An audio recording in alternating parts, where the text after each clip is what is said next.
We had millions of streams on North Cac across multiple platforms, played at all kinds of stadiums. But when you're making a third of a penny per stream, right, it's very difficult to really feel successful, even though you're super popular. Right. You know what I'm saying? Right. And I saw somebody else say that, like, one of my worst nightmares is being famous and broke. Right. Like, I think if you're famous and having all that attention on you, but you can't feed yourself or take care of your family, that's the worst, bro. Like, that to me is and there's a lot of artists right now, because of the way that the streaming system is structured, that are mad famous and mad broke. Yeah. Right. And so I just think it's a really lopsided structure. Spotify's making billions of dollars, right? Apple Music, billions of dollars. And we believe that creators deserve better. But artists always seem to be the ones at the bottom end of the pay scale. The Highest Point Podcast. More than a pod, it's a lifestyle. Yo. Welcome to the Highest Point Podcast. This is a podcast for everyone, no matter where you're from, no matter what you've been through. You know you deserve the best and willing to put in the work for progress to reach the highest point. Now, speaking about reaching the highest point, we have a very, very special guest in the building. I'm talking about a Durham legend. You know, he's one of the best rap artists out. Yes, we're probably from North Carolina, but his talent has proven to be one of the best in the nation. You know what I'm saying? He's done amazing things working with icons such as Dame Dash. We've seen him share stages with incredible artists. He's just doing great things. So I want to welcome Mr. Joshua Gunn in the building, a.k.a. Jay Gunn. What's happening with you, man? What's goody, bro? It's good to see you, man. Happy to be on here today, bro. Yeah, man. Definitely happy to see you and have you on as well, man. It's an honor and want to salute everything that you're doing. You know, I just love the movement. Appreciate it. Yes, sir. Yeah, thank you, bro. Yeah, absolutely. And one thing we like to focus in on this show is like the journey. We want to give insight to like how you got to the mental space to create such an inspiring project.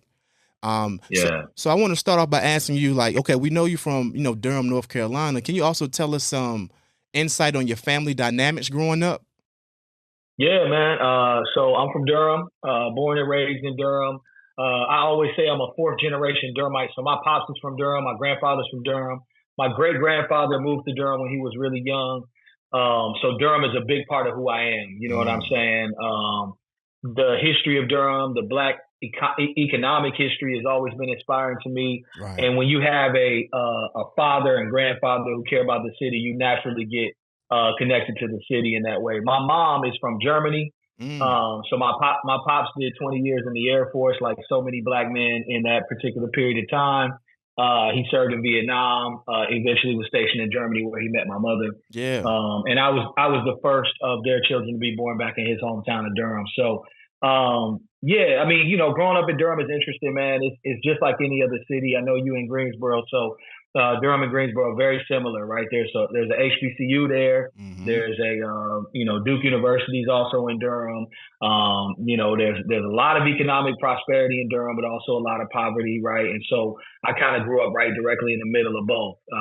So I had a really diverse set of experiences that I think you hear in my music. You know what I mean? Durham also has a rich political activist history and tradition. You hear that in my music. You know what I mean? Durham also always feels like it's a bigger city than it is, or believes that we're a bigger city than we are. And my music really embodies that spirit of, like, just because I'm from a smaller place doesn't mean that I can't accomplish great things. And I think the city gave me that kind of aspirational mentality too. So it's hard to talk about my upbringing without talking about hip hop, because I started making music at 7 years old. You know what I mean? There were some challenges in my household. My father battled addiction his entire life. And that, as a child, that translates into your experiences, right? So hip hop was an outlet for me, dealing with some really tough times. I had an older brother who died via suicide when I was 7 years old too. So these are all kind of pivotal moments that my young brain was really trying to make sense of, and hip hop was the outlet for me. It really saved my life in a lot of different ways, which I'm happy to talk about. Yeah, for sure, man. Like, experiencing those type of traumas, witnessing, things with your pops. A lot of us have seen family members be, addicted to drugs, but, sometimes it's not right there in the household. You're looking at an aunt or uncle or something like that. So when you get in that first person point of view, it can have a different type of contact, and also on you. Now, Yeah. now just thinking about those type of things, and understand you had a sibling pass away as well. I want to talk about because how much you reference Bull City in your music. What are some of the Yeah. core elements of the city that you're proud of, and how did it help shape you to be the man you are today? Yeah, man. Bull City is like, as I mentioned, man, it's the heart and soul of who I am. You know what I mean? It is, in many ways, I think my music embodies those characteristics, right? It's Black excellence. It's a pride and passion for yourself. It's a grit and determination. People outside of Durham call it Dirty Durham. And when I was a kid, I didn't like that, but we kind of embraced that too because, we come from that dirt, that mud, that grind, that kind of industrial, do-it-yourself entrepreneurial spirit. I mentioned the Black excellence because throughout my entire childhood, we had a Black mayor. I was able to see Black judges, Black attorneys. So in addition to kind of the images of, Black dope boys and Black gangsterism that also is in the city heavy. You know what I mean? Durham has a great balance of what I describe as the full spectrum of Blackness. And so that's just a great place to grow up in. If you're in tune to it, if you tap in and realize what that is. So, I saw Killer Mike talk about Atlanta having that, right? Yeah. And I think what people fail to appreciate is a lot of cities in North Carolina also have that, right? When you have a rich HBCU tradition like Greensboro does with A&T, my alma mater, and Durham does with North Carolina Central, you naturally have people that inspire you doing positive things that look like you. And that was big for me. And the older I get, the more I really appreciate that. So I think that's why I'm so proud of the Bull City, man. We are often overlooked, often disrespected, but we keep on shining, man. And that's a beautiful, beautiful thing. And that's what I do as well. Yeah, for sure, for sure. Those things kind of, people say those type of things. You say like Dirty Durham and things like that, but it can actually be the reverse of what they're trying to do. It'll make you have more pride in where you're from. Like, I'm going to show facts, you what this place can produce. You know what I'm saying? That's facts. That's facts. It puts a chip on your shoulder and a battery in your back, bro. Facts. That's what drives me, man. My city really does drive me. And you ain't got to you can probably listen to 2 songs and see how much I love my city. You know what I mean? For sure. Yeah. I hear the Bull City a lot in your music, and I love it, man. Yeah. And I can tell you have a pride in like where you're from, and also I saw that you was part of this kind of like a new North Cac anthem as well. By G. Amazawa, and Amazawa. Yeah, how did that come about? Because you definitely killed your verse. So I want to give you some props on that. Hey, thank you, man. Yeah, that song really. You never know when you make a record what the impact of it is going to be. You know what I mean? And so G and I don't want to say this in a weird way, but I think we knew each other mutually from the hip hop scene. G is a little younger than me, so kind of looked up to me as, kind of the guy from the city when he was growing up, and which makes me sound old, I guess. But at the same time, there was always a mutual respect. I recorded at a place called Bull City Sound Studio, and the engineer there was like, bro, you got to hear this guy, G. Amazawa. And I knew the name because he had really started off as a poet in this kind of spoken word poetry movement. He won a couple poetry festivals. Like, G is an incredible talent, you know what I mean? Mm-hmm. But hip hop was his chosen path to spit his poetry. And he's like, man, G is making some crazy music. You got to hear it. He played me a couple records. And he was like, man, would you consider doing a song with him? And I liked what he was doing. I'm like, absolutely. So he just sent me the beat for North Cac and the hook, right? So he already had the hook on it. I think the hook was already on it. But either way, I went crazy for the beat and dropped the 16. We shot the video. I was actually getting ready to go on tour in Korea. Like, that day was my flight, and I almost missed the video shoot. Wow. Because, again, I'm doing a lot of things at this particular time. I just got back from a European tour. I'm about to go to Asia. I'm thinking about all the stuff I got going on. And here's he's like, do this video for a feature you did. And thank God I was able to do it because it became one of the biggest records ever out of North Carolina, particularly in terms of radio play. Right? We for the first time, a local song really got that radio push because people really felt it was an anthem. Carolina Panthers played it. Carolina Tar Heels played it. Duke played it. Charlotte Hornets still play it. Right? It's become very much an anthem for the state. If you listen to the verses, we mostly just talking about Durham. All three of the rappers on there from Durham, the producers from Durham. But I think everybody in North Carolina could resonate with that. Cornbread fed. Right. That feeling, that energy. So I'm glad I did the verse. I'm glad G liked it. I'm glad he pushed it the way he did, and we perform it, bro. We still perform it every year at least a couple times, and the crowd knows every word. The energy of it is just incredible. So it's just one of those special records, and I don't think any of us expected it to go that far. Wow. Well, it definitely did. It was one I was rocking with. I heard it in those stadiums before as well. I'm like, yo, this is fire. Yeah. So I love that representation. It's such a dope beat. Shout out to Armie Hammer, is the guy who produced it, man. He's incredible. So, man, in this music thing, you never know what you create is gonna do, right? And sometimes you think you got a big record and it doesn't go anywhere. Right. Sometimes you think it's just a fun song for you and your friends, and it becomes, Carolina Panthers with 50,000 singing along. You know what I'm saying? So, facts. It's a beautiful thing. Yeah, man, that's fire. And speaking of some other like peers, like people that's really doing some dope things out of Carolina, I was listening to a podcast and I saw how Little Brother just gave mad salute to you. They were just talking about this younger kid that was like 16 years old, chopping grown people heads off. And then it was this cat named Jay Gunn, who at the time was 16, and he was like a child prodigy. Like, this nigga was embarrassing grown men.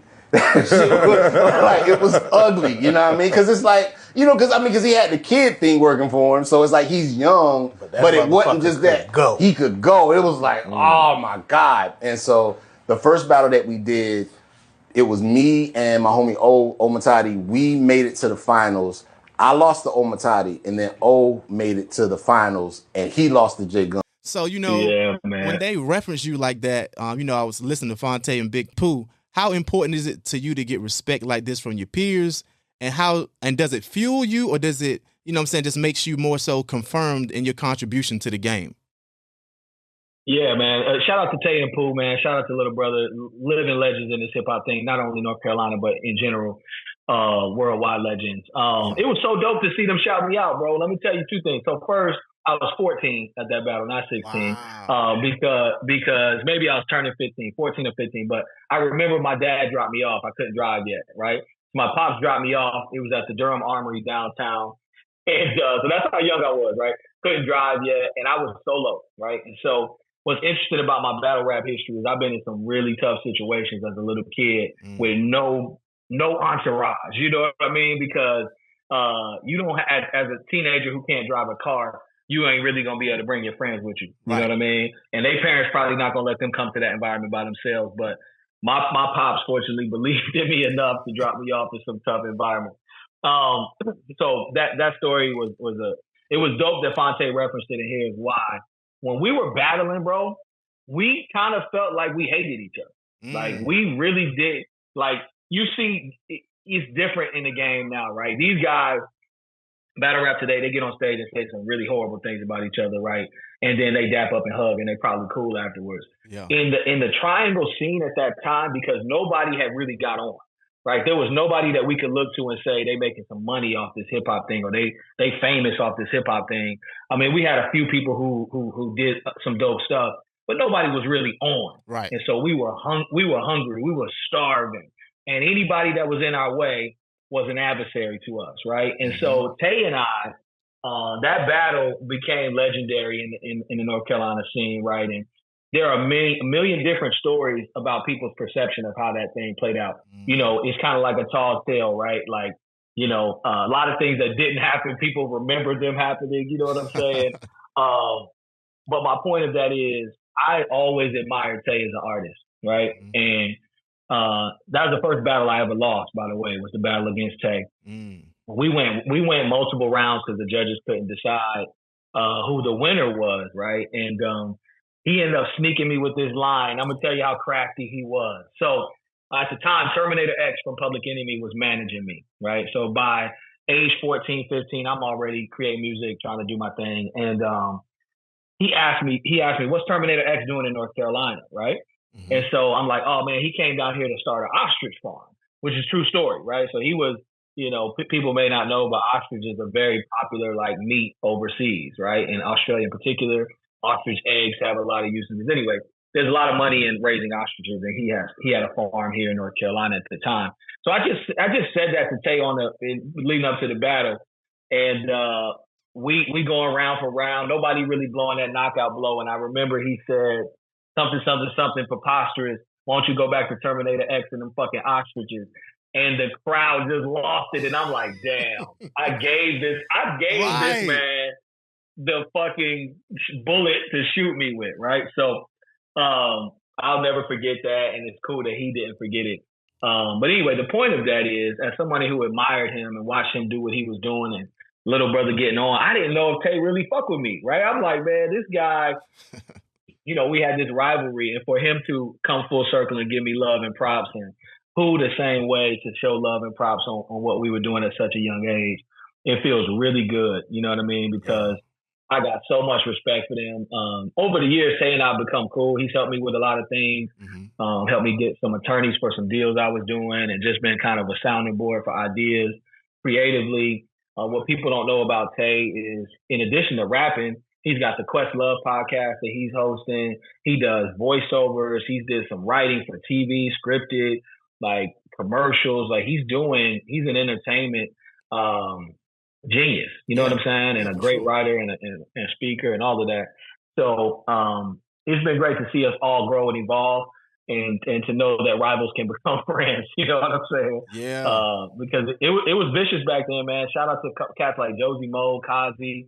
We really low-key hated each other for a little while, bro, because we were so hungry. But, from that discontent, you develop respect when you see people really dope at their craft. Right. You're not gonna really hate nobody it's not like a worthy adversary. You know what I'm saying? Indeed. Yeah. And, for me being so much younger than them at the time, it felt really dope to be amongst them. You know what I mean? Like at one point, bro, I didn't really care about hip hop artists that were outside of my state. Mm-hmm. My heroes were right there in front of me. You know what I mean? So like, getting the respect of a Josie Mo or a Phonte or Kazi, that meant more to me than a Jay-Z co-sign at the time, right? It was everything in our little small world, because we had our own thing going on, and that was really cool. Yeah, man. Amazing talent out of Carolina. Like, so amazing. Yeah. So, and I also see you doing some real dope things with IND The Black Network. I wanted to, get some insight on how that connection came about, and can you tell us about, why people should tune into that platform? Man, IND The Black is the future, right? IND The Black is a Black-owned streaming platform, owned, created, conceptualized by Greensboro's own James DuBose. Exactly. Right? DuBose is my brother, my partner in business, somebody who's believed in me from day one. And I was actually watching a talk the other day, and they said that the most valuable thing that you can give someone else is believing in them, right? And so I met James through a couple of guys that, big up to my man Terry and Chill. So Terry is also Greensboro legend. Terry Bracken, everyone knows Terry if you ask around the city, and his good friend Chill. My best friend from childhood is Terry's nephew. He gave Terry my music.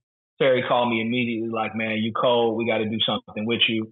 And this was in a period of time where I was kind of stuck, right? Kind of stuck in terms of like, okay, I'm not battle rapping no more. I'm not a kid no more, right? I want to make music. I'm making something that I think is dope, but very different from the underground stuff I was doing before. And so, man, some of the people that followed me during that kind of third day battle rap period weren't really resonating with what I was doing as a college kid. You know what I'm saying? You know this, bro, but when you grow up, you go to college, you have different experiences. I was all about partying and girls and doing the college things, and I was dressing different and doing different things. So some of the fan base that knew me in the hoodie and the battle raps, I don't know, they weren't really sure about what was next for me, right? And so I figured it out. My partner Rashad Lasson and I, we got some momentum. We were in Double XL, we were in the Source, we were performing all over the country. But I wanted a record deal, right? Like, when we were coming up, a record deal was Right. everything, right? I wish I knew then what I know now about being independent, but I just wanted a deal. So Terry sent my music to Chill. Chill and Dubose have like a tight relationship. He sent it out to Dubose. Dubose immediately loved the music, right? And at that time, he was heavy into the film and entertainment industry, right? He was doing the Keisha Cole show, the Tiny and Toya show, Michael Vick show, Hell Day. He was the black TV mogul, right? He was producing everything for BET and beyond that was successful, and he was passionate about music. He had launched his music label with MC Light as the VP of that label. Shout out to Light. So he calls me. He's like, "Bro, I want to sign you. I think we can do some great things together." This was about 10 years ago, just for time context. Light comes to Greensboro, meets me at the what's that, Grandview Resort, out there, like almost a High Point. Yeah. And so we meet at that hotel, and Light and I just chop it up, and she offers me a deal, right? She's like, "We want to sign you. We want to take you to LA," and things started to happen really fast. We started work on an album while I was in LA. We started to do a lot of great footage, video, and build momentum for the release. And then a lot of different things happened. James went through some personal transitions. The company went through some transitions, and things just didn't work out the way we wanted them to work out. And James and I lost touch for a couple of years after that, right? I continued on and kept pushing the music, went the independent route, and we had a great run, never stopped creating. And he and I kept in touch periodically, but not the way that we were working together at that time. And since then, bro, we have tried a couple different ventures together. We worked on some things when he was at Fox Soul. We continued to push, but this moment, it's just God is incredible, man, because I have been ramping back up to make good music again. James started his own company at IND The Black Network. He's having a lot of success. They're only 5 months in at IND The Black, by the way, and the things they are doing over there is going to change the entire world for us, man. So, us being black people. But anyway, he's like, "Bro, I want to do IND The Black music." We start working on the album. He brings in Dr. Celicia, who is Selena Johnson's sister, manager. She's a producer of film, etc., to help us with the direction. My team, the A-list with You Must Be JD. We start making music, right? And everything just fell into place the way it's supposed to. So we have IND The Black music now. We released my new album through that venture. And, I got so much love for James, man. He never stopped believing in me. You know what I mean? And how many people can say that someone believed in them through success and failure, and really more failures than success, right, in that 10-year period of time? Yeah. But he never gave up on me, and he inspired me to never give up on myself. So it's cool. It's real dope to be here today, man. Yeah, man, that's fire, man. Like, James is a dope individual, man. He done went through the peaks and valleys of life and got so much knowledge to pass on. He's been super inspirational to me too, man. Just watching him from afar, just watching what he's doing. And I had the opportunity to have some conversation with him and just pick out that game, man. And I just try to apply it. You know what I'm saying? Just keep pushing forward. Now, yeah, man. His hashtag is stay the course, right? Yeah. And that for me, bro, has been so inspiring because I veer off the course sometimes. You know what I mean? Because life is what it is, and sometimes you have to make a decision to take care of yourself, take care of your family, or you're trying to chase a quick thing that might not be the right thing, right? There's a lot of different decisions that can veer you off course. But James has been really inspiring to me and a constant reminder of, like, just because you're going through some shit in a given time doesn't mean it's the end for you, right? As long as you stay the course and you refuse to give up, God has a plan for all of us. And James is just a dope guy, man. I'm glad to call him a brother and be working with him moving forward. And we always say we back for good this time, man. Nothing's going to stop us this go around. Yeah, super facts. That's facts all the way. Now, I want to pivot to the album now, Game 7. Yeah. I listened to this project a few times. I feel this ain't no gas. I feel this album is Grammy nomination worthy. Thank you, bro. Yes, sir. It tells a story. It gives vital information, and also is inspiring. And those type of things like that are key elements to me for that type of like Grammy nomination feel. Now, I wanted to ask you. Oh yeah, absolutely. I wanted to ask you, like, what is the meaning? I understand it now by listening, but why title it Game 7 for the audience? And also, why is it not on the streaming services yet? Yeah, two great questions, man. First, again, thank you, bro. I don't take that type of compliment lightly. That means a lot to me, so I appreciate that. Game 7 is really the energy that we're approaching this movement with, right? Mm-hmm. So if you think about this, it's a sports analogy, right? So I consider everything up to this point games in a series, right? And so some nights you come out, you have a good game, you win one. Some nights you come out, you have a bad game, you lose one. And then you make it to that game 7 where the series is tied 3-3. At that point, it's really a gut check moment for you, right? At that point, all the excuses go out the window. At that point, you have no choice but to bet on yourself. You going all in, right? The shots you would have taken, the shots you might not have taken in game 1 or 2 or 3 or 4, you're going to have to take that shot in game 7, right? You're going to have to prove that you can make that shot in game 7. And, it's either win or go home, right? And so JD, my producer, JD, not James DuBose, the two JDs involved here, JD and I, we sat down and we were talking about the feeling we wanted to have. And we were probably about 5 songs in. And I said, bro, it's either win or go home, like it's game 7. And he texted me back. He said, that's it, bro. That's the title, right? Not only is that the title, that's how we're going to approach the rest of this movement, right? And so this is game 7, round 1, right? We got round 2 coming right behind it. And we're going to continue to push it to that championship level, right? So consider this the first round of the NBA playoffs, right? And we refuse to lose this time around. And so that's what it's about, man. And it's really like I've been applying to my life lately. I've been thinking like, tomorrow's not promised, right? Pretend this is the last game you ever gonna play every single day. So why not show up as your best self, right? You know what I mean? And take those risks and bet on yourself. Absolutely. So that's what game 7 is. The second part of your question is why isn't it on streaming yet? So I have, like, North Cac's a good example, bro. We have millions of streams on North Cac across multiple platforms, played at all kinds of stadiums. But when you're making a third of a penny per stream, right, it's very difficult to really feel successful, even though you're super popular. Right. You know what I'm saying? Right. And I saw somebody else say that, like, one of my worst nightmares is being famous and broke.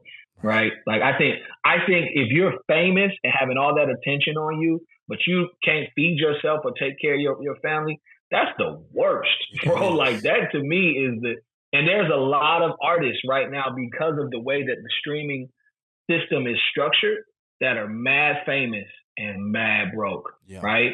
And someone watching this might say, yeah, you don't make a lot on the streaming, but you can get paid to perform the song. And there are some artists who are equipped to do that, right? I consider myself one of them. My live show is a strength of mine. I perform with a band that opens up doors for me, and we're able to generate some revenue that way. But for a lot of rappers, live shows that's not their thing, right? The kind of music they make is not conducive to that. And so I just think it's a really lopsided structure. Spotify is making billions of dollars, right? Apple Music, billions of dollars, right? Apple, in fact, is probably $1 trillion company today, largely built on what they've done on the streaming music and film platform. And we believe that creators deserve better. Yeah. Simply put, right? Think about the pandemic for a second, bro. When everything was shut down, what was available to get you through the pandemic? Music, right? TV, film. Everybody was sitting on they couch streaming a movie on Netflix, right? Or listen to music to get yourself through. But artists always seem to be the ones at the bottom end of the pay scale. And I know that might be counterintuitive because you see the artists with the jewels and the cars and the chains, and that's an image that we present. But it's really a lopsided structure. So with Game 7, we decided, James and I talked, why don't we do something different, right? Yep. Is it more important to us to be popular, or is it more important to us to be successful, right? And those two things aren't always the same. Right. And so we found this platform called Even to release the music direct to consumers in a way that fairly compensates the artists who are putting the music out, and I think creates a more intimate connection between us and the audience. You know what I'm saying? And so while we may not be popular, right, this might not be accessible today to millions and millions of people, but the people who want the music can get the music. Right. And the people who want the music and want more music can be in direct contact with us, and we can continue to deliver product in that way. So far, it's been incredible. So I remember celebrating when North Cac hit 1 million streams, right? It was a big deal for us. Mm-hmm. G, Kane, Arm & Hammer, we felt super successful. The Game 7 project has been out for 5 days. and we're at the equivalent of about 1 million streams so far, right? Mm-hmm. And in terms of revenue, right? Right. So that milestone with North Cat took us a lot longer, and we got a lot less back. It's taken us 5 or 6 days with Game 7 with just a few people purchasing the project. Right. And that is not about like lining the pockets of creatives. It's about giving us the chance to invest back. Now we can go and shoot the visuals. Now we can finish up the next project. Now we can do some live performances and really build this thing organically, which is a lesson I just learned throughout my journey. You know, chasing a record deal was like the whole thing for me when I was young. Not realizing I could have did this all along, because when I went independent, when me and my partner Rashad started to push our other project, we did really, really well. But there was always this thing in the back of my mind, like, damn, I'm not famous yet. You know what I mean? Like, I want to be famous. But what good is being famous if you can't really build a business model that works for yourself? So this Game 7 album is on even for that reason, right? It's the spirit of independence. It's direct to consumer, like the old mixtape days. You know what I mean? Like, I might have rolled up on you back in the day if you were at A&T when I was there. Like, hey, I got a mixtape, $5, right? Right. And yeah. that's the model, right? And this gives us the chance. People can pay what they want for it too, right? So pay what you want model, right? We've had people pay $100 for the project, which is a big. When I see those transactions come through, I'm like, man, people really value the art, and that means a lot to me. But there are some people who can't pay $100, and they can give us $10 for the project, right? And we value both of those. It doesn't matter what you pay for it. We just want people to get the music. The response has been really great. And we're going to continue to figure out different ways to get it to people, because I know you bought it on even, so you know it's not.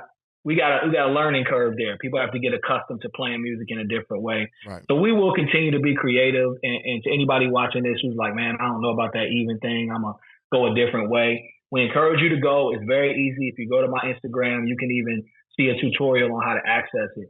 But we will consider people in the future with some different ways to release it as well. Yeah. I definitely encourage people to go rock with the project, man. A lot of times people be complaining about these playlists on Spotify. You're not getting the substance that you're seeking for. So if you're looking for something different, you got to go a different route to go get it. I went to this platform. I'm going to give you my testimony. I went there, I put in the email address, I made my purchase, and I got in return for that something even worth even more than the purchase, because you got a message. Also, it's got some things that's inspiring. When I'm listening to the project, I'm like, yo, he's saying some things that hitting me. You know what I'm saying? Like, okay, this resonates with my current trajectory. I got to stay a course, just like you was talking about, just like the message that he's putting in the music. So I definitely tell everyone, yo, go tune in. This is something that you wouldn't regret. And if you're looking for something different, do something different. And this is definitely the music for you. Amen, bro. Hey, man, I'm glad it resonated with you. And we all need inspirational music. Sometimes you just want to go play something that's going to get you on the way to the club, and I understand that.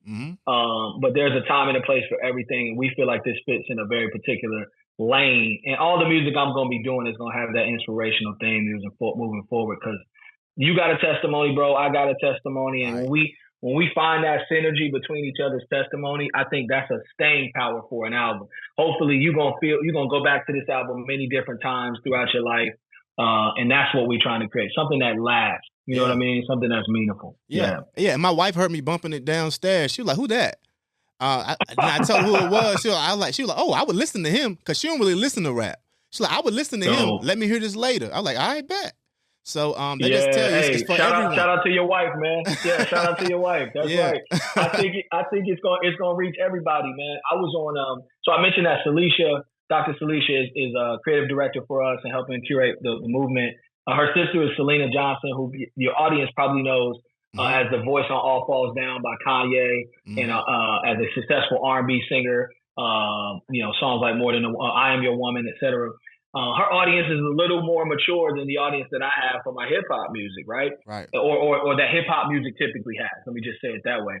And we went live together a couple of nights ago, and her fans pop into the comments, right? And I'm playing records from my album, and that was kind of their sentiment. Like, I don't really rock with hip hop, but I love this. You know what I'm saying? So we reaching people outside of the genre and outside of the culture, but also for those of us who like the bars and like the true hip hop, we reaching those folks too. So, shout out to your wife. That's affirming for me, bro. Yeah, appreciate that, man. Now, we talking about bars. I got this segment of the show called Break Down the Bars. So Yeah. when I listened to your intro, you know what I'm saying, you came out swinging. And I'm gonna talk about some bars, and I want you to break them down for us. Okay.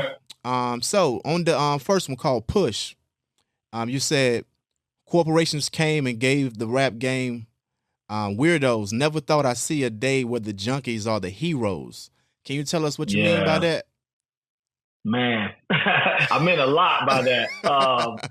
You know what I've seen, man, is let me say it this way, bro. If you're walking down the street and there's a train wreck in front of you, it's almost impossible not to watch that train wreck, right? There's just something innately in human beings that draws us to a train wreck or a disaster, right? And when when the internet became the way that we consume everything, the corporations realized that, hey, we don't even have to invest anymore in content that's uplifting, positive, and inspiring, because people gonna watch those train wrecks, right? And they've and that's the weirdos line, right? It's just people who have really just no substance at all about what they're doing, and they know that the worse the situation is, right? The worse they look, the worse they behave, the more views and clicks and likes they're going to get. And corporations don't really care about the future of our community. They like, shoot, if you can get 100 million streams from driving your car into a tree, keep on driving your car into a tree. Right. And it also might seem like it's benefiting the artists that are doing that, but they harming themselves. You know what I'm saying? They taking extra drugs just to look extra crazy, right? And impacting their health and the well-being of their families, or they doing things that are way out of bounds with what they normally do. I saw an artist pretend to commit suicide as a part of their show, right? Climbed up above a thing, drops down. Yeah. And over time, man, the message that sends is just terrible. So that train wreck is that weirdos line, right? Corporations just investing in the worst of the worst, in the worst parts of our culture, and they don't really care about what that means for us as a people. Subscribe now for part 2. The Highest Point Podcast. More than a pod, it's a lifestyle.